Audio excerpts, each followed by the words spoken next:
Bagion Francis Xavierचे reliquin besaw, जांकां बरी सावत भलायकी जाय, जीं कश्टवतात, जावं भुरगीं तरणाटीं वाडलेलीं आनी म्हातारीं पिरायेन जीं वाडलेलीं आसात तांकां सगळ्यांक देवान स्पर्श करून तांकां बरी सावत भलायकी फावो करची आनी हेरां तुमच्यो गरजो आसात त्यो सगळ्यो मनांत धरून वा आशिर्वादांत आमी घेवया.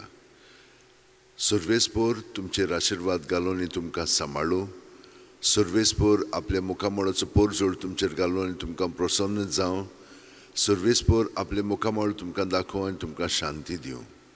सगळीं तुमी कोश्ट कोत्तात आनी ओज्याच्या बारा खाला आसात ती म्हजी शिंयात आनी हांव तुमकां समाधान कोत्तलों.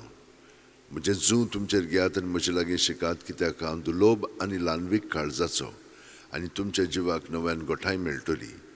तर म्हजें जूं घेवंक सोंपें आनी वावूंक ओळू म्हजें ओजें. मातयेव 11:28-30. बागियोन फ्रांसीस शावेरा, जेजूच्या मोगान तुजें काळीज सगळेंच लासतालें, देखून जेजूचें नांव आनी चडवणेची बरी खबर परगटूंक देसा देसांनी तुगेलो यांचो जीव जरोवन मेलोय.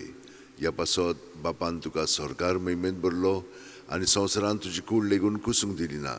ह्या देण्या खातीर संतोशान आमी बापाक दिनवासतांव आनी आतां आमचेच पासत तुजी विनोती मागता. जण एकल्यान आपणाक जाय तें बागियोन फ्रांसीसा कडेन मागचें.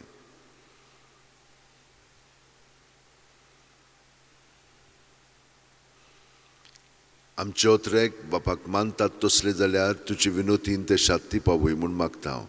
आनी सोगटा पासत तुजे बरोबर जेजू वरवीं पवित्र आत्म्या सवें बापाक वाकाणटा हांव. आनी सर्पो दितात देव, बाप आनी पूत आनी पवित्र आत्मो आमचेर आशिर्वाद घालूं.